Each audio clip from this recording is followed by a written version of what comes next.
Gjirokaster, the city of stone, the birthplace of Albania's former dictator. This city, nestled in the side of the mountain, appears in records dating back to 1336.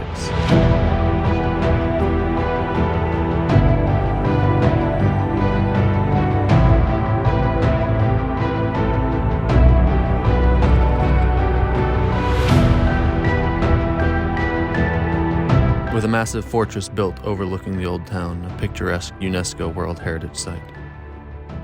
The cobblestoned, narrow streets and the beautiful architecture closely resemble that of the Ottoman Empire.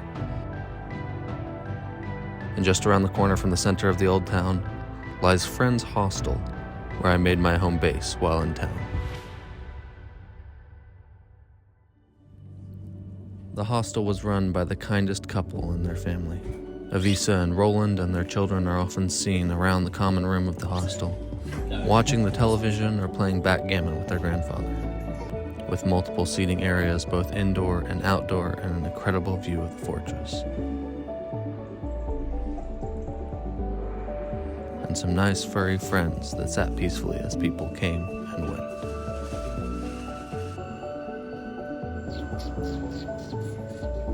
I woke up after a peaceful night's sleep in my bed, one that had a nice curtain to allow for some privacy in the multi-bed hostel room. The wind had howled all night as the rain pelted the windows and roof. I went to check what the weather looked like for the day ahead. The rain hadn't stopped, but I knew I had to go out anyway. This rain wasn't going to stop me, so I fueled up on the most delicious breakfast made by the grandmother at the hostel and set out on my adventure. Maybe it's just my luck and my timing, but every time I've come to Gjirokaster, it's been raining.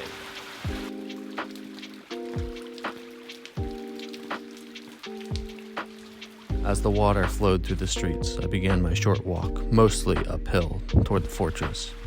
It had rained heavily all night, and the sides of the roads were like small streams.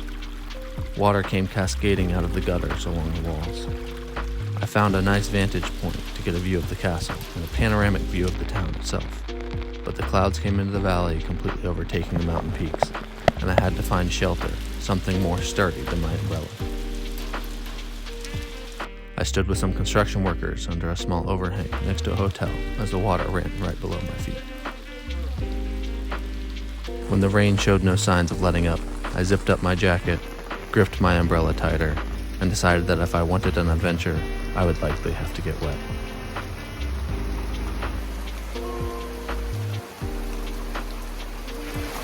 When I saw that the weather said there would be rain, I didn't expect it to be like this. I walked through the center of the old town, past shops that had not yet opened for the day because of the downpour. I saw a tunnel in the side of the mountain, underneath the fortress.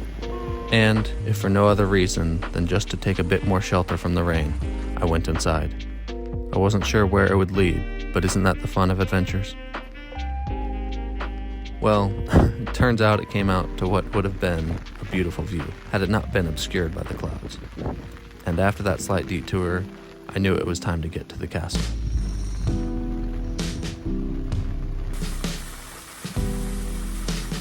While the castle has been around in some way since the 12th century, it has been added to and expanded over the centuries.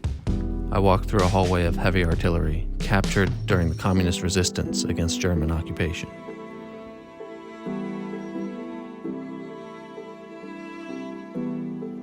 Down stairwells to empty rooms, leaving the stories of the past 800 years still largely untold. As I came out into the courtyard of the castle, the rain lifted and the sun started to show itself. Shimmering off the tattered flag, flying over the castle. Walking toward the clock tower of the fortress, I passed a captured U.S. Air Force plane that was there to represent the communist regime's struggle against the imperialist Western powers.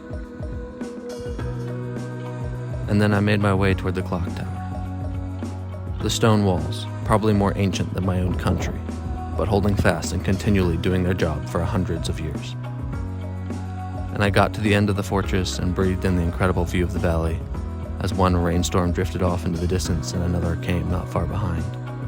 And as I walked back through the gauntlet of guns and toward the exit of the castle, The rain started again, this time with more fury than it had before. So I went back through the flooding, slick streets, back to the hostel, where I knew a blazing fire and a couple of cozy friends would be waiting.